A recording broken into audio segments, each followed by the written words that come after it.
What is going on, everyone? Welcome back to a new e- edition of the J Rock Show. I'm your host, Jason J.K. Candell. Merry Christmas to you all. Hope you all had a very festive holiday with your families.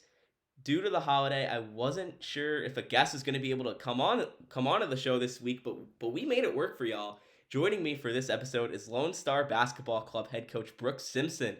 Welcome to the show, Coach. How you doing today? I am doing fantastic today, Candell. This right here is going to be an amazing week for prep action. We're playing on our home court. This right here, the Lone Star tournament, we're going to make some noise. I'm looking forward to it. But before we kind of get into that, and before I ask you some questions that I have for you, let's get into some SimWorld U action. Let's talk about the biggest storyline of the last 48 hours. Beast of the East head coach Assad Drayton, friend of the show by the way, is set to be the new leading man, new head coach at Syracuse. Congrats to Coach Drayton. Like I said, great coach, better friend of mine. What do we think of this move, and how do we think Drayton's coaching style will translate to the college level? I absolutely love this move for Syracuse and for Drayton. He was a local guy in that area, and he coached some of the best talent out there. Guys like Fareed Redmond and Levin Cutler. He got those guys there, and he won a championship. He's one of the greatest coaches in SimWorld Prep history, and at this point, he didn't really have anything left to prove at the prep level, in my opinion. His coaching style, he just likes to share the sugar, give everyone a chance to score. I wonder how that's going to work with he and Anthony coming over to Syracuse and see if that'll translate to the SWU level. Absolutely. I got to speak to Coach Drayton about it, and he said that he was expecting like 14 or so wins in his first season. But after that, he thought that that team would be a contender in the ACC with those Dukes, with those North Carolinas, as he said. But I'm really interested to see how this team plays out. They're 0-10 right now. They make a change, and they need to improve the culture in that locker room. They bring in arguably the best culture coach in all of SimWorld Prep. Talk about a turnaround. Yeah, man, that Coach Drayton, in my opinion, is the greatest coach in SimWorld Prep history because he can make any team work good. He, as a coach, he's got a great culture. He's active, respected. His players love him, and he was able to win a championship without any defined megastar on the team. He didn't have a Cooper Flag or a Trey Turner or something like that. I mean, he was able to win without one of those megastars, and boom, that was able. He deserves this SWU job at Syracuse. Absolutely, and I think it's even going to work even more favorably, like you said. Drayton's from New Brunswick. He's an East Coast guy. He understands Syracuse basketball. He's seen them at their best. He's seen them at their worst, and he knows what it takes to bring Syracuse back to the relevance they had with the Jim Boeheim. And I think that Coach Drayton, with the way he uses his big men, guys like Aiden Whiting are really going to benefit from having a guy like Assad Drayton who really knows how to get the most out of his players as the lead man in that locker room. Indeed, so he is a motivational players coach. He works hard. His players work hard, and he's a guy that can shift an entire culture in a team's locker room. I love this hire for Syracuse, and I can't wait to see what he's going to do. Congratulations to Coach Drayton. He absolutely deserves this. I also kind of want to bring up before we move on to how I want to spend the majority of the episode is this is only the tip of the iceberg for SimWorld Prep coaches. There's a lot of other potential openings. There was talk about Minnesota. I think that was wound up being proven false. There was some talk about UNLV moving on from Kevin Kruger. There was some talk about Boise State. There are some schools that are looking for some new head coaches, and that doesn't even account for Virginia potentially bringing in a SimWorld Prep lead man, where I think a guy like Dre Pope could make the move. I know that I know that even you might look into the move. That there's a lot of these SimWorld Prep coaches who are looking to make the jump. But although Dries Williams isn't, Coach Drayton did, and I think more will come going forward. Absolutely, they will.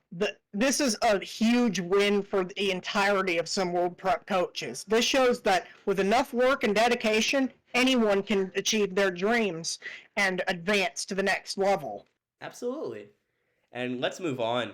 let's talk about some SimWorld U action. So many players have made their mark, have impressed this season, but let's take a trip to June, the SWBA draft, 2025 SWBA draft. Who are some players you see as guys to watch out for as SWBA lottery picks? Because there are rumors now swirling that Jamison Johnson and Lamarian Sherwood could be the first center duo drafted number one and number two overall since 2004 when Dwight Howard and Emeka Okafor did it. But there's so many other great prospects that I don't think are getting that same love that deserve to be first round guys or lottery guys. So, Coach Simpson, I know you have a knack for finding good basketball talent. Who's impressed you so far? One guy that's done ridiculous stats, but his team has not translated, and so he hasn't been getting the love on draft boards that he should deserve. Nat Hawkins from UNLV. I'd have him as a top 10 player in this next draft class, and maybe even underestimating him in a way. Now, I don't know why more people aren't talking about him, because this man is dominant. He is a one-man wrecking crew in the post, and he's a guy you got to watch out for him every single day. You got to double him in the post, but defending him is like a quandary in a way, because you can't just, if you double him, then boom, there's Jarrell Beauchamp opening the corner, 3. But if you don't, he's going to eat you for breakfast. Absolutely. I understand that. I've always been a Nat Hawkins guy. Shout out Siege for kind of putting me on the wave. But there are two guys that have really, really impressed me this season that I want to talk about. And I think that one of these guys, as good as he is, he's not getting the love he deserves. And let's go down to Fayetteville. Let's talk about DJ Wagner. Those Razorbacks are elite. They're the number 8 team in the country. They're 10-5. DJ Wagner's averaging 22 points per game, 49% from long range. This kid it's considered a big man draft. But DJ Wagner, in my eyes, is undoubtedly the best guard in all of SimWorld U. And I think people need to see him as that. I see a lot of love for Mackenzie and Baco lately. I see a lot of love for Johnson and Sherwood. I'm not seeing a lot of love for DJ Wagner when he is the clear-cut PG1 in this draft. Debatable. Cooper Kinney Cross, he could also count in that debate. But that depends on if you view CKC as a point guard or not. I view DJ Wagner as more of a point guard than I do CKC. I think CKC might project as a really good 2 guard at the next level. And another guy who I want to bring up, Dante Walker. Talk about that turnaround for Georgia Tech with Damon Stoudemire. Dante Walker's been the guy for them to help turn things around.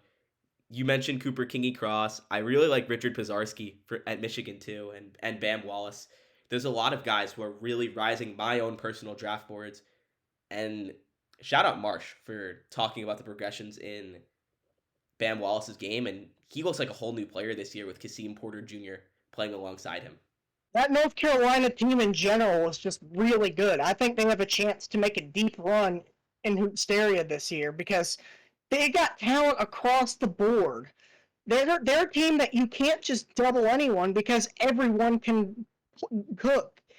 Everyone can play in their own good style. You got Kasim Porter Jr.'s playmaking, Bam Wallace's scoring, even guys like Kamarian Bracken, he's a scoring machine in his own right.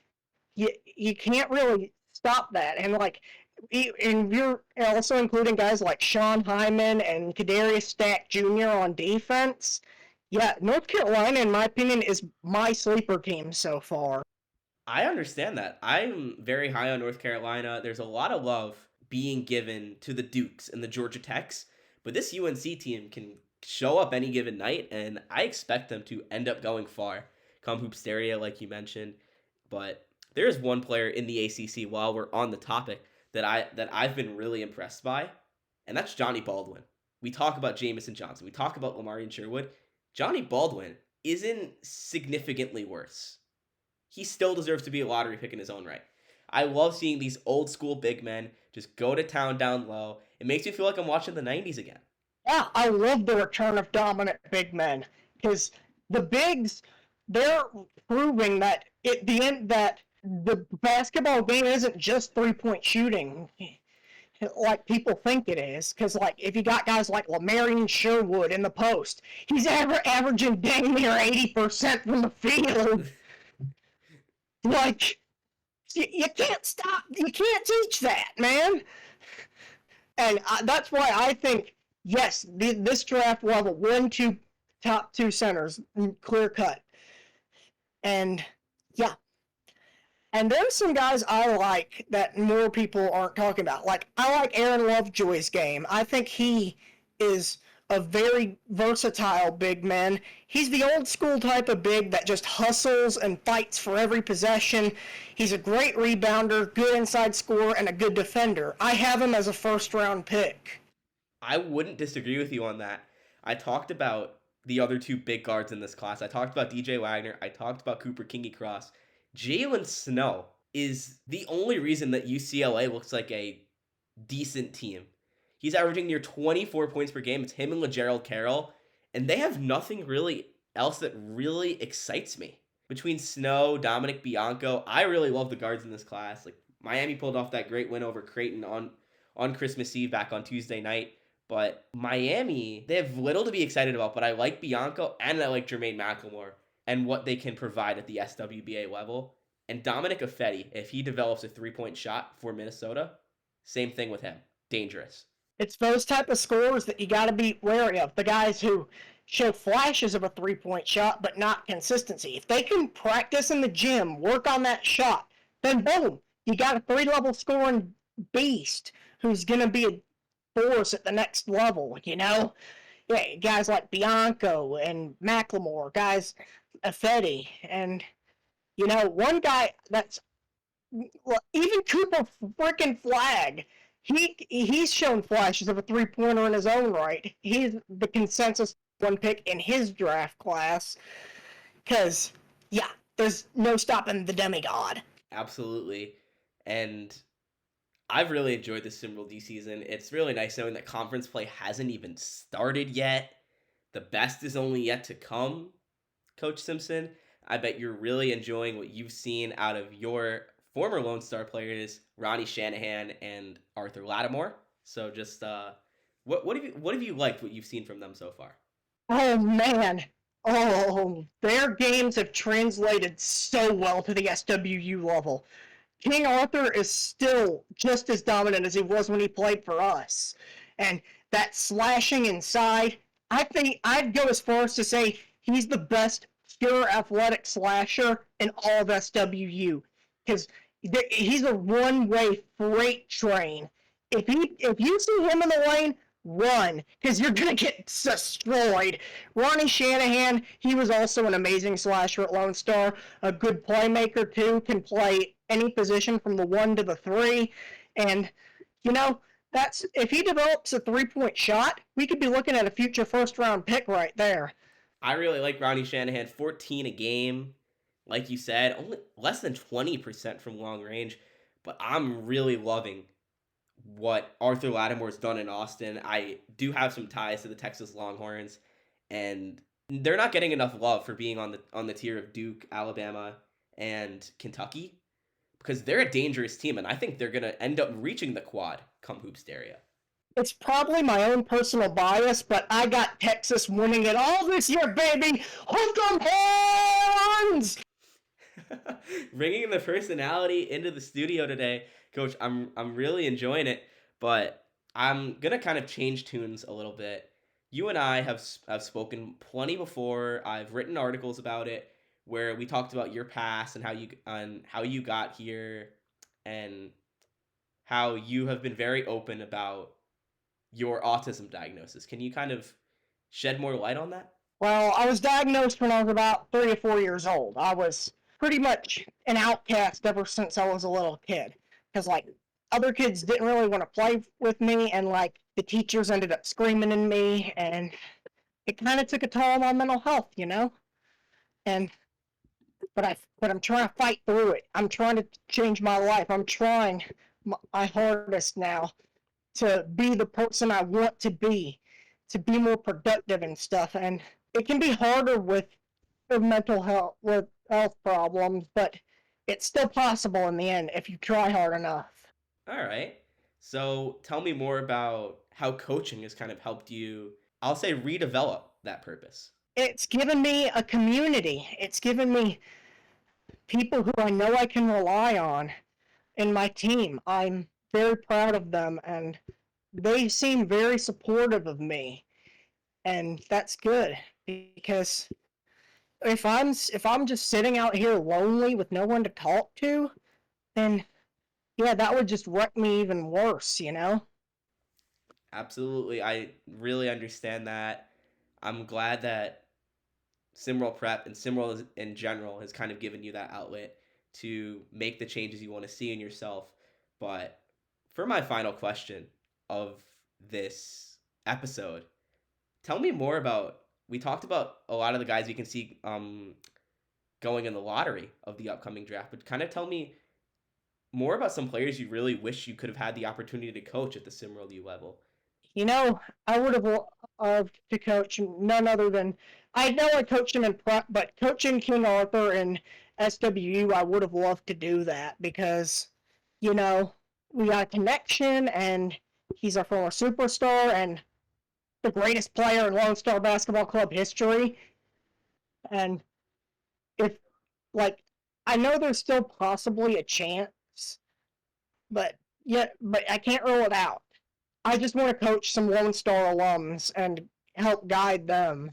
Actually, I'm going to ask you one more question to kind of conclude this episode. Just kind of tell me about coaching these guys at Lone Star and kind of what do you think this group of guys is capable of, not only at prep, but at the next level?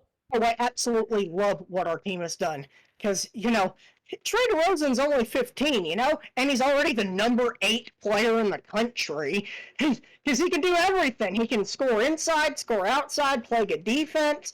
He's even got good playmaking skills. And with Matthew Mozgov, he's developed so much since I got here. He went from basically an unknown struggling with efficiency to now he's one of our leading scoring options. I'm so proud of him and what he's able to have done here. Maybe he just needed a little scheme change that I gave him. And I can't, and like Tyler Allen is probably our hardest worker. He's our captain. He's always so passionate about our team. I love coaching these guys, you know? It's fantastic. Everyone has so much potential. I think I call me insane for this, but I think Trey DeRozan has potential to be the number 1 pick in the SWBA draft one day because of everything he can do. Okay. Talk about ending this episode on a bang. That's going to do it for this episode. Thank you, Coach Simpson, for joining me on this one. That's going to do it for this Christmas edition of the J Rock Show. Appreciate you all tuning in. Check out the New Year's episode that's going to drop next week. I'm going to have a new guest on. I will not let you know who that is. But remember, folks, SimWorld, the only place you can see the game, be the game. Stay warm, ladies and gentlemen.